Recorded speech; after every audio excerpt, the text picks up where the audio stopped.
বন্ধুরা আমি চলে গিয়েছিলাম মেলায়, অথচ দেখা হয়ে গেল ভূতের বাড়ি। তো পুরো ভিডিও তোমরা দেখতে থাকো। বন্ধুরা প্রথমে দেখতে পেলা যে ফুচকার দোকান, মোমোর দোকান আর অন্য দোকান বসেছে। এটা হচ্ছে মা জিনিসের দোকান, এটা অনেক নোংরা। আর হচ্ছে বন্ধুরা উনি হচ্ছে ছেলেদের জিনিসপত্র নিয়ে বসে আছে। এই পুতুলগুলা কে কিনবে আমি বুঝতে পারলাম না, এত নোংরা। আর বিন আমি কেউ না থাকাতে আমি চাবি রিংটা আনতে পারলাম না। তো তোমরা এখানে পেয়ে যাবে বন্ধুরা ছেলেদের ওয়ালমেট, তারপরে হুক্কা খায় না, ধোয়া ফু দিয়ে দেয় যে সিগারেটের মতো, ওইগুলো এখানে মনে হয় পাওয়া যাচ্ছে। আর হাত মোজা পাওয়া যাচ্ছে, মাস্ক পাওয়া যাচ্ছে, চশমা পাওয়া যাচ্ছে। আর এখানে মেয়েদের চুড়ি পাওয়া যাচ্ছে, লিপস্টিক, আইলাইনার, মাস্কারা। আর ওনাকে দেখে ভালো লেগে গেছে। আর বন্ধুরা এই যে অনেক তুলিও পাওয়া যাচ্ছে এখানে।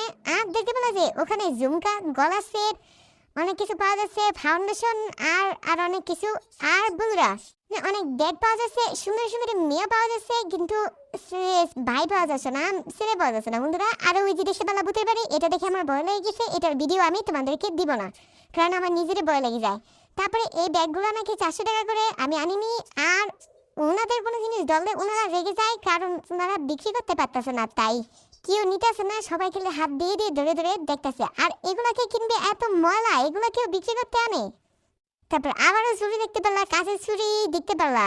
এলাই গেলে ছুরি দেখলে আমার একটা গান মনে শুনে আসে যে কিনে দে রে তুই রেশমি ছুরি, নইলে যাব আমি বাপের বাড়ি। কিন্তু বন্ধুরা যাদের বিয়ে হয় না বাপের বাড়িতে থাকে, তারা আসলে কাদের বাড়িতে যাবে এটাই আমি বুঝি না। আর এই বইগুলো না, খাতাগুলোর মধ্যে না লেখলে বন্ধুরা, আর কলম আছে লেখলে আর দেখা যায় না। আর হচ্ছে লাইট মারলে দেখা যায়। তোমরা তোমাদের বয়ফ্রেন্ড গার্লফ্রেন্ডকে দিতে পারো যে আই লাভ ইউ লিখে দিবা না, ওটা কেউ দেখতে পাবে না, লাইট ধরালে দেখতে পাবে। আর এই ব্যাগগুলো দেখে আমার ধরতে মনে চায়, দেখতে ভালো লাগে, কিন্তু কিনতে ভালো লাগে না। চুড়িগুলো দেখতে অনেক ভালো লেগে গেছিল, কিন্তু আমি তো কিনবো না।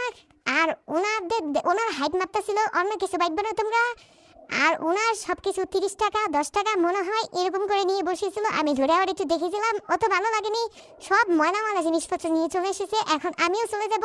তোমরা সবাই ভালো থাকো। আর এখানে যেতে গেলে হিরাজ দিকেন ইসাপুরা লালবাড়ি চলে যেতে পারো।